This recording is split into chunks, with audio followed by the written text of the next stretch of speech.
زبیر اور اس کی بیوی اور اس کے ساتھ اس کے 2 بچے اور اس کی ماں ایک چھوٹے سے گھر میں رہتے تھے۔ زبیر کی مٹھائی کی دکان تھی جس پر کبھی بکرا ہوتا تھا، کبھی نہیں ہوتا تھا، کبھی وہ یوں ہی واپس آ جاتا تھا۔ وہ کافی پریشان تھا مالی حالت سے۔ اس کی بیوی روز پوچھتی کہ آپ کی دکان پر کچھ بھی بکرا ہوا تاکہ راشن کا کچھ بندوبست کر سکے۔ زبیر ہر بار یہی کہتا کہ آج بکرا نہیں ہوا۔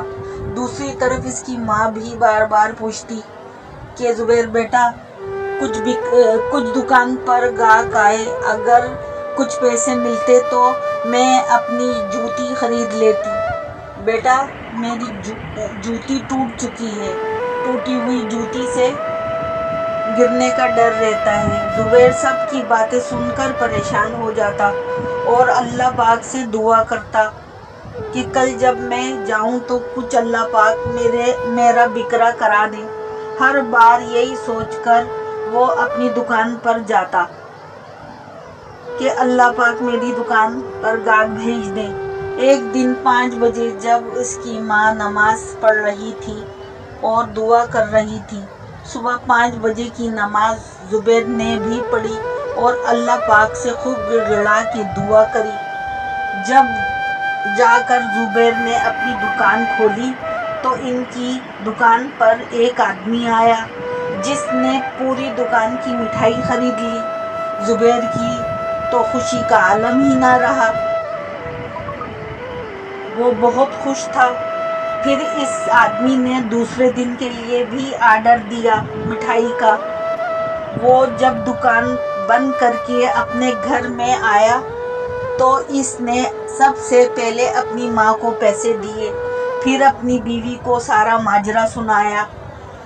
اس کی بیوی بھی بہت خوش ہوئی اور اس کے بچے بھی۔ پھر اکثر روزانہ وہ آدمی آتا اور سب دکان کی مٹھائی خرید کے روزانہ لے جاتا۔ اس طرح زبیر کی حالات بدلتے گئے، لیکن زبیر کی یہ بات سمجھ نہیں آ رہی تھی کہ روزانہ وہ آدمی اتنی مٹھائی کا کرتا کیا ہے۔ دن جب وہ آدمی آیا تو زبیر نے پوچھا کہ بھائی آپ اتنی مٹھائی لے جاتے ہیں، آپ کیا کرتے ہیں اتنی مٹھائی کا؟ تو اس آدمی نے جواب دیا، بھائی آپ آم کھاؤ، پیڑ کیوں گنتے ہو؟ لیکن زبیر نے فیصلہ کیا کہ یہ میں راز معلوم کر کے ہی رہوں گا۔ روزانہ کی طرح جب وہ آدمی آیا مٹھائی لینے تو زبیر نے اس کو مٹھائی پیک کر کے دے دی، لیکن پھر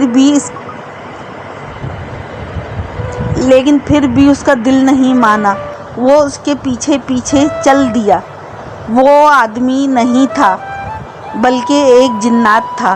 وہ غریبوں کی بستی میں مٹھائی رکھ دیتا تھا اور آدمی بن کر وہاں بانٹ دیتا تھا۔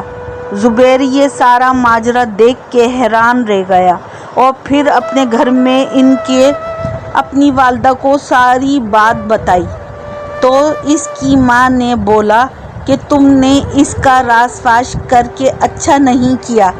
اس رات جب زبیر سونے کے لیے لیٹا تو اس کو خواب میں وہی آدمی نظر آیا۔